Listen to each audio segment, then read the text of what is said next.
Hello. You're watching This Man Has 22 Seconds, starring Ryan Butt and Julian Roger. George Bush fell off his mountain bike at his ranch in Texas. He scraped both knees, his right hand, his upper lip, his forehead, and his chin. A congressional report has concluded that his training wheels fell off. Newly released transcripts reveal that President Nixon was drunk during the Arab-Israeli crisis of 1973. After hearing this, President Bush says, "Hey, so was I!" American Idol got a record 65 million votes. In fact, today, Bush and Kerry started taking singing lessons. On this, the 15th anniversary of the events at Tiananmen Square, we have an old interview of Ted Jackson, a CBC News cameraman, his son, Alex Jackson, and Eddie Smith, a correspondent of CBC, joining us on speakerphone from Beijing, China. With me today is Ted, a CBC News cameraman, his son, Alex Jackson, and Eddie joining us via speakerphone from Beijing, China. Ted, why did you go to China? Well, the cameraman who was there for me got hepatitis B and did not want to get treated in a Chinese hospital. So I got called over to film Gorbachev's visit. Thank you.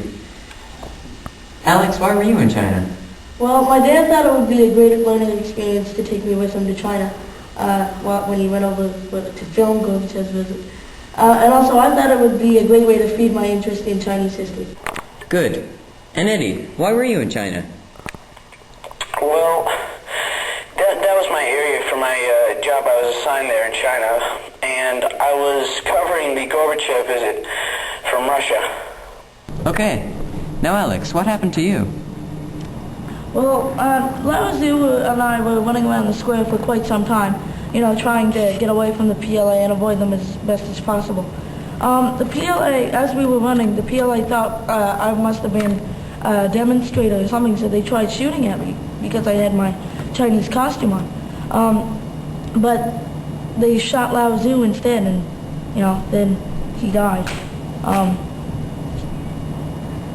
Sure enough, I was running away from the PLA, and they were chasing me, and they shot me in the calf. I must have been out cold for at least a day. But then one of the students, Zinhua, and a couple of her friends took me back to her house, and we pretty much, I stayed there for a week. Then we tried a long, treacherous journey to the embassy.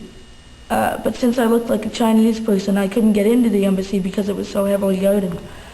So we decided to go to the airport to get back to Canada and hopefully meet up with my dad. When we were getting there, they discovered what we were trying to do. So they killed Zinhua. They shot her, and they took me to the airport, and I got home. I met up with my dad at the airport. Wow. Ted, I understand you were captured. What happened to you then? Well, they first brought me to a holding cell after breaking all my equipment. For overnight. Then they brought me up to the airport and told me to go home on the next plane. Good. Now, Alex, since you are out and about the most, tell us exactly what happened in China. So it started out as a pretty, quiet time at the square. And then all of a sudden the students started demonstrating because they didn't think the government was being very fair to them. Sure enough, when Gorbachev came in to visit Beijing, the students had started the hunger strike, and the government felt embarrassed by that. Now, Alex, what were you thinking during the massacre? Well, I was mostly feared for my own safety. I wasn't being selfish or anything, but it's just automatic. I spent most of my time running, actually, from large explosions and bloody corpses on the ground. It wasn't a pretty sight. And I understand you lost a friend. Yes, a couple of friends, actually. Lao Tzu was a good friend of mine. He helped me with some of my Chinese and taught me some of China's history, which was a great interest of mine. I also lost a friend of mine who helped me get to the Chinese-Canadian embassy and the airport. And the PLA killed her for helping me. And you were only a high school student. How could you handle with people being killed right beside you? Oh, it was her. How many 15-year-olds do you know that experienced that, had people dying right next to them? It's not good. Amazing. Yeah. And you, Ted, what were you thinking when you didn't know when your son was? Mostly it was just panic. I wasn't really thinking all that much. And they captured you, right? Yes, they did. And what did they do with you? They just kept me overnight in their camp and sent me after the airport and told me to leave.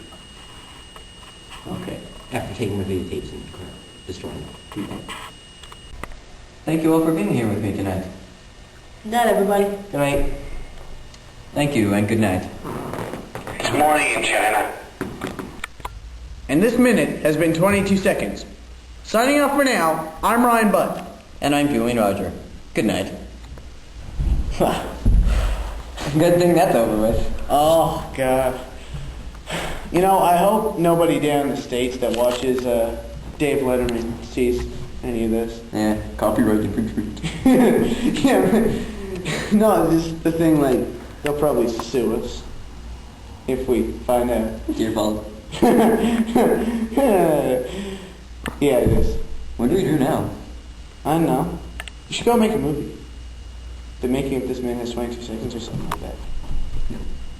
That'd be awesome. Get a burger. Burger!